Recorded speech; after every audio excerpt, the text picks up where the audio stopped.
মুসলিম মোড়া ঘুমিয়ে পড়েছি, বিবেকে জ্বলছে তালা, রক্ত মদের হয়েছে শিথিল, পাপে অন্তর কালা। আসছে পথে আধার নেমে, তাই বলে কি রইবি থেমে, বাড়ে বাড়ে জ্বলবে বাতি, হয়তো বাতি জ্বলবে না, তাই বলে তো ভীরুর মতো বসে থাকলে চলবে না। মুসলিম আমি, সংগ্রামী আমি চির রণবীর, আল্লাহকে ছাড়া কাউকে মানি না, নারায়ে তাকবীর। মুসলিম জাগে কারবালাতে কঠিন শপথ পড়ে, সেই মুসলিম চির উত্তম, তাই তো একত্রে শপথ নিলাম, আল্লাহ রাজ গড়ব এবার চির শান্তি সুখের নীর।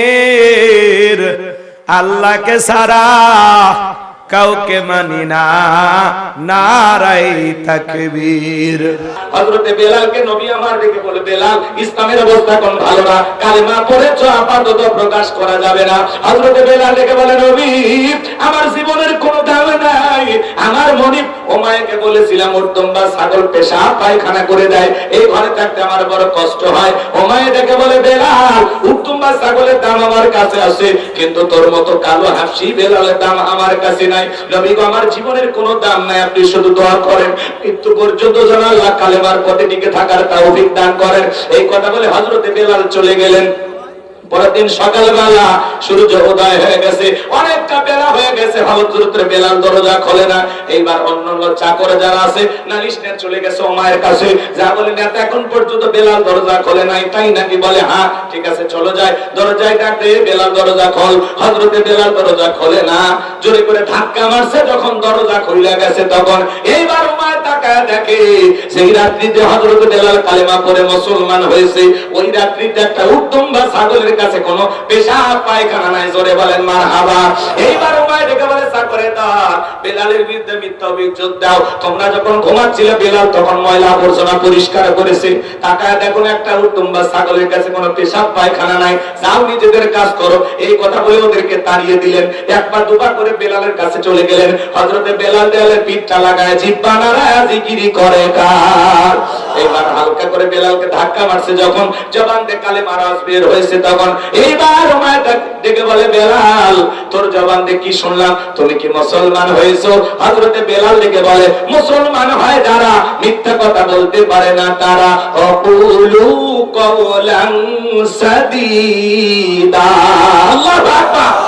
মুসলমানেরা হবে সত্যবাদী, মুসলমানেরা কখনো মিথ্যাবাদী হতে পারে না। আর ওদের দিকে তাকায় দেখেন বাজান, মিথ্যা বলতে বলতে চেহারাটা বেঁকা হয়ে গেছে, একটা কবরে চলে গেছে। এত মিথ্যা কথা বলে, ভরা পেটে মিথ্যা, খালি পেটে মিথ্যা করে নাকি আপনারা? সামনের দিকে যাই ভাইরা আমার, মুসলমান হবে যারা মিথ্যা কথা বলবে না তারা, মুসলমান হবে সত্যবাদী। ভালো করে গভীর মনোযোগ দিয়ে শুনেন। এইবার ওমায় ডেকে বলে, বেলাল উর্দম্বা ছাগলের মালিক বানায় দেব, থাকার জন্য ভালো ঘরের ব্যবস্থা করে দেব। হযরতে বেলাল ডেকে বলে, ওমাইয়া দুনিয়ার কোন পার্থিব সম্পদের বিনিময়ে বেলাল তার ঈমান বিক্রি করবে না। বলে আমার কথা না শুনলে বড় নেতা আবু জেহেলকে খবর দিব। হযরতে বেলাল ডেকে বলে, কোন বড় নেতা ছোট নেতা কাউকে গোনার টাইম নাই, আমি দুনিয়ার কোন আবু জেহেলকে ভয় করি না, আমি ভয় করি আমার আল্লাহকে। আল্লাহু আকবার। দৌড়ে চলে গেল আবু জেহেলের বাড়িতে, যা বলে নেতা সংবাদ খুব খারাপ, আমার বাড়ির কি দোদার বেলাল কালেমা পড়ে মুসলমান হয়েছে, তাই নাকি? বলে হ্যাঁ ঠিক আছে যাও আমি আসতেছি। আবু জেহেলের সাঙ্গ পাঙ্গ ক্যাডার মাস্তান ছিল, বিশেষ একটা বাহিনী ছিল, যাদের কাজই হলো মুসলমানদের উপর নির্যাতন জুলুমের স্টিম রোলার চালানো। আজও তামাম পৃথিবীর দিকে তাকায় দেখবেন জালেমদের বিশেষ একটা বাহিনী থাকে, যাদের কাজই হলো টুপিওয়ালা দাড়িওয়ালা ইমানদার আল্লাহওয়ালা আলেমদের উপর নির্যাতন জুলুম চালানো। কথা বলেন ঠিক কি না? আবু জেহেল কতটা ভয়ঙ্কর জানেন? হযরতে আম্মার রাদিয়াল্লাহু তাআলা তার মার সাথে হেঁটে যাচ্ছেন, আবু জেহেল বদমাইশের সাথে দেখা। আবু জেহেল বলে, আম্মার শুনলাম তুমি আর তোমার মা নাকি মুসলমান হয়েছে। বলে হ্যাঁ। বলে তুমি কি জানো এর পরিণতি কত ভয়ঙ্কর হতে পারে? হযরত আম্মার রাদিয়াল্লাহু তাআলা ডেকে বলেন, আবু জেহেল ভয় দেখায় কোনো লাভ নাই। এবার আবু জেহেল কি করলো জানেন? মার ছেলেকে দুইটা খুঁটির সাথে বাঁধলেন, আর আম্মার কাছে যা বলে, আম্মা এখন যদি একটা খেলা দেখায়। বলে কি খেলা দেখাইবা? বলে তোর চোখের সামনে যদি তোর মাকে উলঙ্গ করি কেমন হবে? হযরত আম্মা মাথাটা নিচুর দিকে করলেন। এইবার আবু জেহেল যায় সময়ের উপর নির্যাতন জুলুম করতে লাগলেন, আঘাত করতে লাগলেন। হযরতে সুমাইয়া সন্তানকে ডেকে বলে, আম্মা বেঈমানের কথাই কখনো ঈমান ছাড়বা না। এইবার আবু জেহেল এক টানে সুমাইয়ার দেহ থেকে কাপড়গুলো খুলে ফেলে দিল। চিন্তা করেন, যুবক সন্তান, ঐতিহাসিক কোন লিখেছেন হযরতে আম্মারের বয়স তখন 18 থেকে 22। এমন একটা যুবক সন্তানের সামনে তার মাকে উলঙ্গ করা হয়েছে।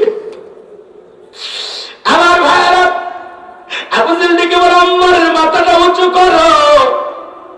হযরতে আম্মারের মাথা যখন উঁচু করা হলো, আম্মার ডেকে বলে, আল্লাহ জমিনটা যদি ফাঁক হয়ে যেত তবুও ভালো ছিল। হযরতে সুমাইয়া ওই পজিশন থেকে ডেকে বলে, আম্মা বেঈমানদের কথা ঈমান ছাড়বে না, আমার উপরে যা হয় হয়ে যাক, খবরদার খবরদার ইসলাম ছাড়বি না। আল্লাহু আকবার।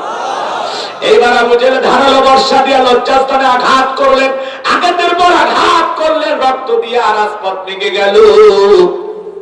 সুমাইয়া যখন শাহাদাতের পিয়ালা পান করবেন, ইসলামের প্রথম শহীদ নারী সুমাইয়া সন্তানকে ডেকে বলেন, বাবা আমি হয়তো আর বেশিক্ষণ বাঁচবো না, আমি শাহাদাতের পিয়ালা পান করতে যাচ্ছি, আমি আমার নাকে জান্নাতের সুঘ্রাণ পাইতেছি।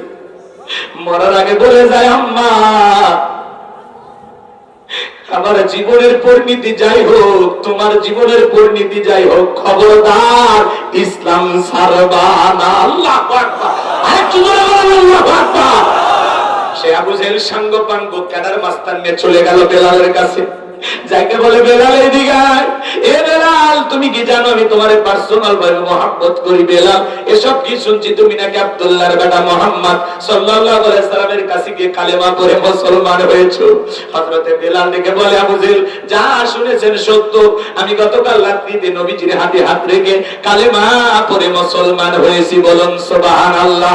আবু জেহেল ডেকে বলে, বেলাল উঠ, তোমার ছাগলের মালিক বানায় দেব, থাকার জন্য ভালো ঘরের ব্যবস্থা করে দেব, ব্যবসা বাণিজ্য যদি করতে চাও দিরহাম টাকা পয়সা যা লাগে দেব।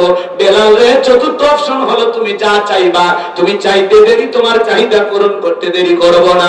হযরতে বেলাল দেখে বলে, আবু জেহেল রে, দুনিয়ার সব সম্পদ যদি বেলালকে দিতে চাও, দুনিয়ার সব সম্পদ ছাড়তে রাজি, কিন্তু বিশ্ব নবীর কালেমা ছাড়তে রাজি নাই, বলুন আল্লাহু আকবার। এবার আবু জেহেল ডেকে বলে, বেলাল সোজান বলে কেউ না, প্ল্যান বলে একটু বাঁকা করা লাগবে। এই কথা বলে যুবকদের লিলিয়ে দিল, চাবুক দিয়ে পিটাও। হযরতে বেলালকে চাবুক দিয়ে পিটাইতে পিটাইতে কালো চামড়া গুলো ফেটে রক্ত ঝরা শুরু হয়ে গেল। ওরা যত জোরে চাবুক মারে, বেলাল তত জোরে আল্লাহর নামের জিকির করে। চাবুক দিয়ে পিটাইতে পিটাইতে কালো চামড়া গুলো ফেটে রক্ত ঝরে। আবু জেহেল ডেকে বলে, বেলাল চাবুক দিয়ে পিটাইলাম, রক্ত ঝরতেছে রে বেলাল, তারপরে কি নবী মুহাম্মাদের কালিমা ছাড়বি না? হযরতে বেলাল ডেকে বলে, আবু জেহেল রে, মারতে মারতে যদি মেরেও ফেলে দাও, জীবনটা দিতে রাজি, নবীজির কালেমা ছাড়তে রাজি নাই, বলেন আল্লাহু আকবার। এইবার আবু জেহেল ডেকে বলে, বেলালের পায়ের রশি লাগা, উটের পায়ের সঙ্গে বাঁধো। হযরতে বেলালের পায়ের রশি লাগাইয়া আরবের উত্তপ্ত গরম বালিতে উটের পায়ের সঙ্গে বেঁধে ছেঁচড়ায় ছেঁচড়ায় ঘোড়াগুলো, আরবের বালিগুলো এত গরম ছিল বাজান, চাল দিলে মুড়ি হয়ে যায়, এত উত্তপ্ত ফুটান্ত গরম বালি ছিল। ওই বালিতে ছেঁচড়ায় ছেঁচড়ায় ঘোড়াগুলো, বাবলা গাছের কাঁটাগুলো জিব্বার ভিতরে পেরেকের মতো মারা গেল। বিকেল বেলা নিয়ে এসে বলে, বেলাল চাবুক দিয়ে পিটাইলাম, পায়ে রশি লাগাই নিয়ে ধরলাম, এত নির্যাতন জুলুম করা হলো রে বেলাল, তারপরে কি নবী মুহাম্মাদের দল ত্যাগ করবি না? হযরতে বেলাল দেখে বলে, আবু জেহেল রে, মারতে মারতে যদি মেরেও ফেলে দাও, বেলালের নিঃশ্বাস থাকবে যতদিন, বেলাল ইসলামের পথে টিকে থাকবে ততদিন। আল্লাহু আকবার। একটু জোরে বলেন আল্লাহু আকবার। বেলালের মতো যারা খাঁটি ইমানদার হাসতে হাসতে মরতে রাজি, জালিমের কাছে মাথা নত করবে না। কথা বলেন ঠিক কিনা? বিলালের মতো যারা খাঁটি ইমানদার, এদেরকে লোভ দেখায় লাভ নাই। কিন্তু দেখবেন মুনাফিক মার্কা মুসলমান যারা টাকার কাছে বিক্রি হয়, তারা টাকার বান্ডিল যেই দিকে টাকার জোরে ওদের ফতুয়া করে, টাকা পাইলে বৈধকে অবৈধ বলে চালিয়ে দেয়, অবৈধকে বৈধ বলে চালিয়ে দেয়। এরকম মুনাফিক মার্কা মুসলমান আছে না নাই? এক প্যাকেট বিরিয়ানি পাইলে কয় ম্যাডাম আপনি জান্নাতি, মানে জান্নাতে টিকেদারি নিয়ে বসে আছে। কথা বলেন, এরকম ইমানদার আছে না নাই? আর ইসলামের প্রথম মুয়াজ্জিন বেলাল দেখেন বাজার, এইবার আবু জাহেল ডেকে বলে, এই যুবকের দল যাও, কয়েকজন মিলে একটা বড় পাথর নিয়ে এসে বেলালের বুকের উপরে চাপায়া দাও। বিশাল বড় একটা পাথর নিয়ে এসে হযরত বেলালের বুকের উপরে চাপায়া দেওয়া হলো। আবু জাহেল মনে করলো পাথরে চাপার আঘাতে বেলাল মারা যাবে, হাত বাঁধা পা বাঁধা। কাফেররা যখন চলে গেল বাজার, হযরত বেলাল তবু জিহ্বা নাড়ায় জিকির করে কার? একটু জোরে বলেন না কার? কেমন কেমন কেমন মানুষ ছিলেন তারা, কি সোনার মানুষ ছিলেন তারা। বুকের উপরে পাথর, রক্তাক্ত জিহ্বা, তারপরে ওই জিহ্বা নাড়ায় নাড়া আল্লাহর জিকিরি করে। আপনাকে আমাকে জিকিরি করার জন্য কেউ মারে না, ধমক দেয় না, পিটায় না, তবু আমরা কপাল ভরে আল্লাহর জিকিরি করি না। হাদিস শরীফের ভিতরে আসছে বাজান, যার জিহ্বাটা আল্লাহর জিকিরে তরু তাজা থাকে, যার জিহ্বাটা আল্লাহর জিকিরে ভিজা থাকে, ওই জিহ্বাওয়ালা মানুষ কোনদিন জাহান্নামের আগুনে জ্বলবে না। বলুন সুবহানাল্লাহ। এজন্য সব সময় স্মরণ করতে হবে কারে? ফাযকুরুনি আযকুরুকুম আশকুরুলি ওয়ালা তাকফুরুন। তোমরা আমারে স্মরণ করো, আমি আল্লাহ তোমাদেরকে স্মরণ করব। কৃতজ্ঞতা প্রকাশ করো, অকৃতজ্ঞ হয় না। তাহলে সব সময় হাঁটতে হাঁটতে আল্লাহর জিকির করা যায়, মাঠে কাজ করতে করতে জিকির করা যায়, ব্যবসা বাণিজ্য করতে করতে জিকির করা যায়। জিকির করার জন্য আলাদা সময় লাগে না, সব সময় জবানে জিকির চালু রাখবেন। সুবহানাল্লাহ, আলহামদুলিল্লাহ, আল্লাহু আকবার, লা ইলাহা ইল্লাল্লাহ, সুবহানাল্লাহি বিহামদিহি, সুবহানাল্লাহিল আযীম। কষ্ট হবে নাকি আপনাদের? তাহলে সব সময় জবানে জিকির চালু রাখবেন কার? আমার ভাইরা, হযরত বেলাল জিহ্বা নাড়ায়া জিকির করে আর চোখের পানি ছেড়ে দেয়া কাঁদে আর ডেকে বলেন, আল্লাহ, আমার বুকের উপরে পাথর থাকার কারণে তোমার মতো মালিকের জিকির করতে বড় কষ্ট হয়। তুমি তো সেই আল্লাহ, ইব্রাহিমের জন্য যদি নমরুদের আগুনকে ফুলের বাগান বানায় দিতে পারো, ও আল্লাহ তুমি কি পারো না আমি বেলালের বুকের পাথরটাকে তুলার মতো নরম বানায় দিতে? হযরত বেলাল দোয়া করতে দেরি, আসমানের মালিক আল্লাহ দোয়া কবুল করতে দেরি করে নাই। বেলালের বুকের পাথরটাকে আমার আল্লাহ তুলার মতো নরম বানিয়ে দিয়েছেন। বলুন সুবহানাল্লাহ। বেলালের নিঃশ্বাসের সাথে পাথর ওঠে আর নামে। আশিক রাসূল বেলাল, নবীর পাগল বেলাল। নবীজি যখন মক্কা নগরীতে পথ চলতো, একবার ডানে যায় একবার বামে যায়। আমার নবী বলে, বেলাল বুঝিনা একবার ডানে একবার বামে, কারণটা কি? হযরত বেলাল রাদিয়াল্লাহু তাআলা ডেকে বলেন, নবী, ওই কাফেররা হলো আপনার শত্রু। ডান দিকে যদি তীর নিক্ষেপ করে, তীরটা যেন সর্বপ্রথম আমি বেলালের বুকের ভিতরে ঢোকে। আবার বাম দিকে যাই গো নবী, ওরা যদি বাম দিকে তীর নিক্ষেপ করে, ওই তীরটা যেন সর্বপ্রথম আমি বেলালের বুকের ভিতরে ঢোকে। আমি বেলাল মারা গেলে ইসলামের ক্ষতি হবে না। আপনি নবী মারা গেলে ইসলাম আর মাথা উঁচু করে সামনের দিকে দাঁড়াতে পারবে না। বলুন আল্লাহু আকবার। সেই আশিক রাসূল বেলাল, বেলালের উপর নির্যাতন জুলুমের কথা যখন বিশ্বনবীর কান পর্যন্ত পৌঁছে গেল, আমার নবী দেখে বলে, আবু বকর, বেলালের কষ্টের কথা আমার আর সহ্য হয় না, যাও যাও তুমি আমার বেলালের জন্য একটা কিছু করো। হযরত আবু বকর সিদ্দিক রাদিয়াল্লাহু তাআলা কয় গুণ দাম বেশি দিয়া গোলামের জীবন থেকে হযরত বেলালকে আযাদ করলেন, মুক্ত করলেন। বলুন আল্লাহু আকবার। এই যখন ইসলামের অবস্থা, একদিকে সন্তান হারানোর ব্যথা, কাফেরদের সমালোচনা, সাহাবায়ে কিরামদের উপর নির্যাতন জুলুম, এই জন্য নবীজির মনটা ভীষণ খারাপ, মুখটা মলিন, চোখের কোণা দিয়া অশ্রু ঝরতেছে। নবীর যখন মন খারাপ, নবীকে সান্ত্বনা দেওয়ার দায়িত্ব কার? একটু চিৎকার মেরে বলেন কার? আমার আল্লাহ দিকে বলে, জিবরাইল, আমার বন্ধুর মা নাই, বাবা নাই, আমি ছাড়া আমার বন্ধুর কেউ নাই রে জিবরাইল। আমার বন্ধুর মনটা হয়েছে ভারী, আমি আল্লাহ সইতে নাহি পারি। লাহু মাহফুজ থেকে সূরা কাউসার নিয়ে যায় আমার বন্ধুর উপরে নাজিল কর তাড়াতাড়ি। বলুন আল্লাহু আকবার।